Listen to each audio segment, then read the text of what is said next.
నమస్కారం, నా పేరు బాలా. బీసీఎన్ న్యూస్ కి స్వాగతం. ముందుగా ముఖ్యాంశాలు. జగన్ పాలనలో అన్ని వర్గాలకు సమ ప్రాధాన్యం. బీసీ ఆత్మీయ సమావేశంలో స్పష్టం చేసిన మంత్రి కొట్టు సత్యనారాయణ. కాకినాడ సిటీ కూటమి అభ్యర్థిగా వనమాడి కొండబాబు నామినేషన్. భారీగా తరలివచ్చిన 3 పార్టీల నాయకులు, కార్యకర్తలు. ఉండి నియోజకవర్గ వైసీపీ ఎమ్మెల్యే అభ్యర్థి పీవీఎల్ నామినేషన్ దాఖలు. విశేష సంఖ్యలో తరలివచ్చిన పార్టీ అభిమానులు. నెల్లూరు జిల్లా పొట్లూరులో ఘోర రోడ్డు ప్రమాదం. అదుపు తప్పి ప్రమాదవశాత్తు చెట్టును ఢీకొట్టిన ఆటో. జగనన్న పాలనలోనే బీసీలకు అధిక ప్రాధాన్యం దక్కిందని డిప్యూటీ సీఎం కొట్టు సత్యనారాయణ పేర్కొన్నారు. పశ్చిమ గోదావరి జిల్లా తాడేపల్లిగూడెంలోని పార్టీ కార్యాలయంలో ఆయన బీసీ నాయకులు, కార్యకర్తలతో ఆత్మీయ సమావేశం నిర్వహించారు. ఈ సందర్భంగా పలువురు బీసీ నాయకులు మాట్లాడుతూ ఇప్పటి వరకు బీసీలను అన్ని రాజకీయ పార్టీలు కేవలం ఓటు బ్యాంకుగానే చూశాయని, వైసీపీ మాత్రం తమకు తగిన ప్రాధాన్యం కల్పించాయని అన్నారు. అందుకే మరోసారి ఎమ్మెల్యే అభ్యర్థిగా కొట్టు సత్యనారాయణను భారీ మెజార్టీతో గెలిపించుకుంటామని అన్నారు. కొట్టు సత్యనారాయణ మాట్లాడుతూ తన ద్వారా కొంతమంది లబ్ది పొంది పార్టీ వీడి వెళ్లడాన్ని తీవ్రంగా ఖండించారు. సీఎం జగన్ కాపులతో పాటు అన్ని వర్గాలకు సమ ప్రాధాన్యం ఇచ్చారని, అభివృద్ధికి విశేష కృషి చేశారంటూ కొనియాడారు. ఎవరు ఎన్ని ఎత్తులు వేసినా వచ్చే ఎన్నికల్లో వైసీపీ ఘన విజయం సాధిస్తుందని అన్నారు. మళ్లీ జగనే ముఖ్యమంత్రి అవుతారని అన్నారు. బీసీ కులాలకు సంబంధించిన మంత్రివర్గ కూర్పులో కూడా బడుగు వెనకబడిన తరగతులకు సంబంధించిన శాఖలు కానీ, బీసీ సంబంధిత శాఖలు, సోషల్ వెల్ఫేర్ శాఖలు, ట్రైబల్కి సంబంధించిన శాఖలు ఇలా కేటాయిస్తూ ఉంటారు. జగన్మోహన్ రెడ్డి గారు ఇవాళ ఈ బీసీ సభకి ఇంత పెద్ద ఎత్తున పెద్దలందరూ హాజరయ్యారు. సొంత మనిషి అనుకుంటే ఆ తప్పు చేస్తుంటే ఆ తప్పు వల్ల వాడికి ఇబ్బంది అవుతామో అని అప్పుడు మందరిస్తాను. అధిక తెలివి ఉన్న వాడికి తెలివితో తక్కువైపోయినడికి నేను కేకరేసి హెచ్చరిస్తే ఏమైందని పరిచయం ఉంటుంది.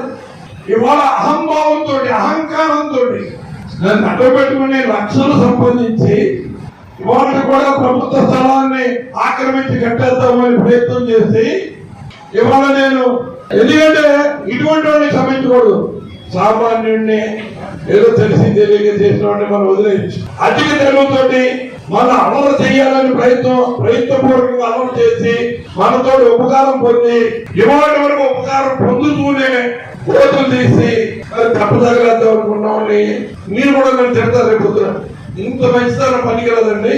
అందుకని దయచేసి జరుగుతున్న పరిణామాన్ని నేను చూస్తున్నాను. ఇప్పుడు అందరూ ఎన్నికల దగ్గరికి వచ్చిన తర్వాత ఎన్నికల ప్రక్రియ ముగింపయ్యే లోపలనే వాడు ఎంత తప్పు చేశామో, ఎందుకు ఇటువంటి పొరపాటు చేశామని ఆలోచనలోకి ఖచ్చితంగా వస్తారు. వచ్చే పరిస్థితి నేను తీసుకొస్తానని కూడా ఈ సందర్భంగా నేను తెలియజేస్తాను. ఎన్నికలు అయిపోయే లోపలనే ఎందుకు మనం తప్పు చేసేలా వచ్చామన్నా, రాంగ్ చెప్పేసామా అని ఎన్నికలు అయ్యే లోపలనే గ్రహించే పరిస్థితికి ఖచ్చితంగా వస్తుంది. భగవంతుడు కూడా ఉన్నాడు. భగవంతుడి సేవ చేస్తూ ఏనాడు భగవంతుడి దగ్గర తప్పు చేయలేదు. భగవంతుడు నాకు అన్యాయం చేయడని నా ప్రగాఢమైన నమ్మకం. భగవంతుడు సేవలో ఉంటూ చేసిన దానికి భగవంతుడు నన్ను ఎప్పుడు ఎక్కడికక్కడ రక్షిస్తూనే ఉంటాడు. వెళ్ళిపోతే నీకు వచ్చిన నష్టం ఏంటని ఎప్పటికప్పుడు నాకు భగవంతుడు భుజం చదువుతున్నట్టుగానే అనిపిస్తూ ఉంది. అటువంటి పరిస్థితిని మనందరం సామూహికంగా కలిసికట్టుగా ఐకమత్యంగా ఎదుర్కొందామని కూడా ఈ సందర్భంగా మీ అందరూ సహకారంతో ఆ పరిస్థితిని ఎదుర్కొంటామని కూడా. ప్రజల ఆకాంక్షల మేరకు కాకినాడ నగరాన్ని అన్ని విధాలా అభివృద్ది చేస్తామని కాకినాడ సిటీ కూటమి ఉమ్మడి అభ్యర్థి వనమాడి కొండబాబు పేర్కొన్నారు. సార్వత్రిక ఎన్నికల్లో భాగంగా కాకినాడ సిటీ నియోజకవర్గానికి చెందిన టీడీపీ, జనసేన, బీజేపీ కూటమి అభ్యర్థిగా ఆయన శుక్రవారం కాకినాడ నగరపాలక సంస్థ కార్యాలయంలో నామినేషన్ పత్రాలను సమర్పించారు. జగన్నాథపురంలోని తన నివాసం నుంచి టీడీపీ, జనసేన, బీజేపీ నాయకులు, కార్యకర్తలు తరలిరాగా భారీ ర్యాలీగా వనమాడి కొండబాబు తరలివచ్చారు. జగన్నాథపురంలోని వెంకటేశ్వర స్వామి ఆలయంలో స్వామిని వనమాడి దర్శించుకుని ప్రత్యేక పూజలు చేసి అక్కడి నుంచి కొంత దూరం వరకు కాకినాడ పార్లమెంట్ అభ్యర్థి తంగెళ్ల ఉదయ్ శ్రీనివాస్తో కలిసి సైకిల్ తొక్కుతూ ర్యాలీ చేపట్టారు. కాకినాడ సిటీ అసెంబ్లీ అభ్యర్థిగా తెలుగుదేశం పార్టీ తరఫున నామినేషన్ వేయడం జరిగింది. ఈ రోజున నాకు ఈ అవకాశం కల్పించినటువంటి నారా చంద్రబాబు నాయుడు గారికి, అదేవిధంగా ఈరోజు కూటమి అభ్యర్థిగా జనసేన బీజేపీ వాళ్ళ సపోర్ట్తో ఈ రోజున నామినేషన్ వేయడం జరిగింది. వారికి అధ్యక్షుడు నారా చంద్రబాబు గారికి మొట్టమొదటిగా ధన్యవాదాలు తెలియజేసుకుంటూ, ఈరోజు నామినేషన్ సమయంలో ఈరోజు కాకినాడ నగరంలో కార్యకర్తల నాయకులతో ఏదో సింపుల్గా నామినేషన్ చేయాలని మేము ప్రకటన చేసుకోవడం జరిగింది. కానీ పెద్ద ఎత్తున ప్రజలు, అదేవిధంగా తెలుగుదేశం పార్టీ నాయకులు, జనసేన నాయకులు, బీజేపీ నాయకులు కూడా పెద్ద ఎత్తున వచ్చి ఈరోజు ఈ నామినేషను ఏదైతే కార్యక్రమాన్ని చేపట్టామో దానికి పెద్ద ఎత్తున వచ్చి నాతో పాటు పాలు పంచుకున్నారు. కాకినాడ నగరం గురించి మీ అందరికీ తెలుసు.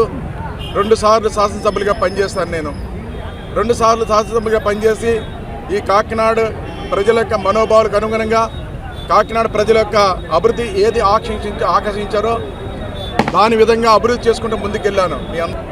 గతంలో అయితే స్మార్ట్ సిటీ తీసుకొచ్చి కాకినాడని దేశంలోనే నెంబర్ 1 సిటీగా తీర్చిదిద్దడం కోసం ప్రయత్నం చేస్తాం. అలాంటి స్మార్ట్ సిటీని ఈ 5 సంవత్సరాల్లో ఎక్కడ కూడా అభివృద్ధి చేయలేదు. కాకినాడ అయింది. కాకినాడ స్మార్ట్ సిటీ చేస్తాం మేము. అలాంటి స్మార్ట్ సిటీని గంజా సిటీగా, డ్రగ్స్ సిటీగా మార్చేశాడు దూరంపూడి సతీష్ రెడ్డి. అలాంటి సమయంలో ఈ రోజు ఎలక్షన్స్ వచ్చినాయి. ఈ రోజు ప్రజల తరపున విజ్ఞప్తి చేస్తున్న ప్రజలారా, కాకినాడ ప్రజలకి, రాష్ట్ర ప్రజలకు కూడా ఈ రోజున ఈ కాకినాడ సిటీని ఏదైతే గంజా సిటీగా, డ్రగ్స్ సిటీగా మార్చారో అలాంటి సిటీని మళ్ళీ గంజాయి, డ్రగ్స్ రహిత సిటీగా మార్చి రాష్ట్రంలోనే నెంబర్ 1 సిటీగా తీర్చిదిద్దడానికే ఈ కొండబాబు కృషి చేస్తాడని కూడా ఈ సందర్భంగా తెలియజేస్తారు. సర్దార్ గౌతు లచ్చన్న 18వ వర్ధంతిని తెలుగుదేశం పార్టీ పార్లమెంట్ కార్యాలయంలో మాజీ ఎంపీ కొనకళ్ళ నారాయణరావు ఆధ్వర్యంలో నిర్వహించారు. కృష్ణా జిల్లా మచిలీపట్నం నియోజకవర్గ ఉమ్మడి అభ్యర్థి కొల్లు రవీంద్ర, జనసేన పార్టీ ఇన్ఛార్జ్ బండి రామకృష్ణ ముఖ్య అతిథులుగా లచ్చన్న చిత్రపటానికి పూలమాల వేసి నివాళులు అర్పించారు. ఈ సందర్భంగా నారాయణరావు రైతు సమస్యలను పరిష్కరించేందుకు ఇచ్చాపురం నుంచి ఉమ్మడి మద్రాసు వరకు పాదయాత్ర చేసి రైతుల సమస్యల పరిష్కారానికి కృషి చేశారని అన్నారు. గౌతు లచ్చన్న అన్ని వర్గాల మన్ననలు పొందారని అన్నారు.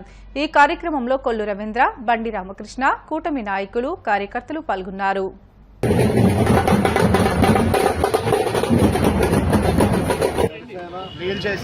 తెలుగుదేశం పార్టీ, భారతీయ జనతా పార్టీ అభ్యర్థిగా జనసేన నుంచి శాసనసభకు ఈరోజు నామినేషన్ వేయడం జరిగింది.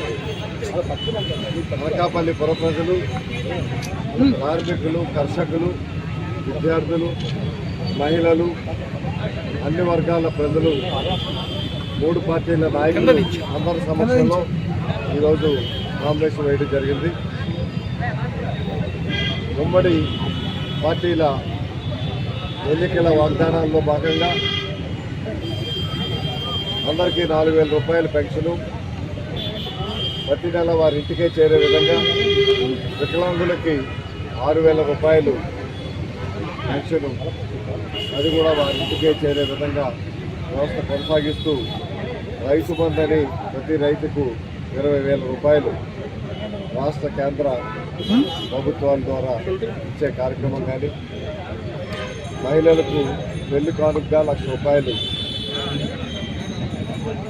పెళ్లి సందర్భంగా ఇచ్చే బహుమతి, అదేవిధంగా మహిళలకు ఉచిత బస్ పాసు, 4 సిలిండర్లు రాష్ట్ర కేంద్ర ప్రభుత్వాలు ప్రతి కుటుంబానికి ఉచితంగా ఇచ్చే విధంగా ఇటువంటి కార్యక్రమాలు పొందుపరిచినటువంటి దానికోసం ప్రజలు అభిమానించి, ఆదరించి, వారు అపూర్వమైనటువంటి అభిమానంతో అపూర్వమైనటువంటి విధంగా స్వాగతం పలికి ఈరోజు నామినేషన్కి అందరూ కూడా సహకరించినటువంటి ప్రజలందరికీ కూడా నా హృదయపూర్వక నమస్సమాజంలో ధన్యవాదాలు తెలియపరుస్తున్నాను.